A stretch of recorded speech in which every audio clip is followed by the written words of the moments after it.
মুম্বাই সন্দেশখালী শ্রমিকের রহস্যজনক মৃত্যু। রেল লাইনের পাশ থেকে উদ্ধার পরিযায়ী শ্রমিকের দেহ। কফিন বন্দী হয়ে ফিরল নিহত সন্দেশখালীর পরিযায়ী শ্রমিকের দেহ। আবারও ভিন রাজ্যে পরিযায়ী শ্রমিকের মৃত্যুর খবর এবং কফিন বন্দী হয়ে নিহত সন্দেশখালীর পরিযায়ী শ্রমিকের দেহ ফিরল। মুম্বাইয়ে সন্দেশখালী শ্রমিকের রহস্যজনক মৃত্যু।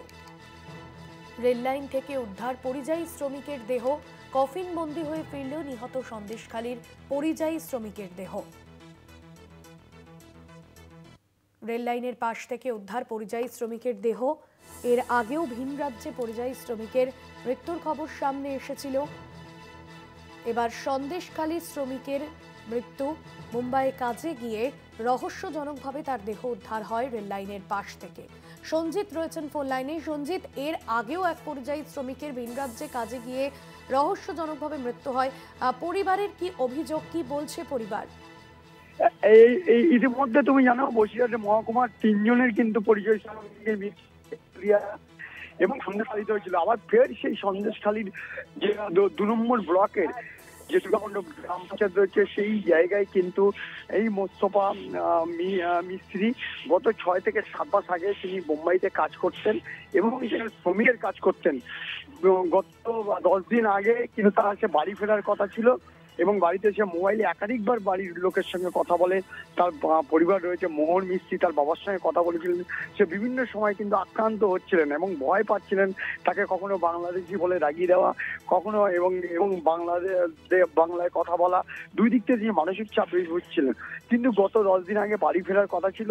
হঠাৎই জানা যায় যে মুম্বাই রেল স্টেশনের পাশে কিন্তু তার ক্ষত অর্থাৎ রক্তাক্ত মৃতদেহ দেখতে পায় স্থানীয় বাসিন্দারা এবং দেখে সেখানে স্থানীয় যে থানা আছে সেই থানাকে জানাচ্ছে, তার উদ্ধার করেছে। তার নাম ও পরিচয় জানার পরে তারপর সন্দেশখালীতে খবর দেয় তার পরিবারকে।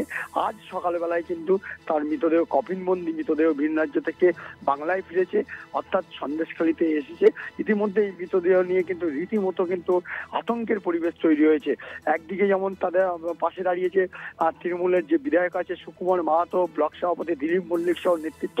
তারা বলেছেন এই অসহায় পরিবারের পাশে আমরা আছি এবং সরকারিভাবে সব রকম ভাবে সাহায্য যেমন একদিকে করবেন, অন্যদিকে দল তাদের পাশে থাকবেন। পুরো বিষয়টা তারা রাজ্য নেতৃত্বকে জানাবেন। তাই ইতিমধ্যে তার পরিবার কিন্তু তারা দাবি করেছেন তার ছেলে দীর্ঘদিন ধরে ওখানে কাজ করছিলেন, শ্রমিকের কাজ করছিলেন। শেষবার কথা হয়েছিল মোবাইল ফোনে এবং কথা বলার সময় তারা ভয়ভীত, আতঙ্কিত হয়ে পড়েছিলেন, এমনটা তারা জানাচ্ছেন। ইতিমধ্যে যাতে সরকার তাদের পাশে থাকে তার সব রকম সাহায্যের আশ্বাস তারা চেয়েছেন এবং মৃত পরিবারের পাশে সব রকম ভাবে সাহায্য করার জন্য এগিয়েছে বিশেষ করে রাজ্য এবং জেলা তৃণমূল নেতৃত্ব। এই ঘটনায় গ্রামে কিন্তু শোকের ছায়া নেমে পড়েছে। ভিন রাজ্যে যে এসআই আহ্বানের মধ্যে ভিন রাজ্যের যে কফিনবন্দি শ্রমিকের মৃতদেহ ফেরায় রীতিমতো কিন্তু মানুষের কোনো একটা জায়গায় আক্ষেপ এবং পর্যন্ত একটা আতঙ্কের পরিবেশ নতুন করে তৈরি হলো সন্দেশখালীর মাটিতে। ধন্যবাদ সঞ্জিত।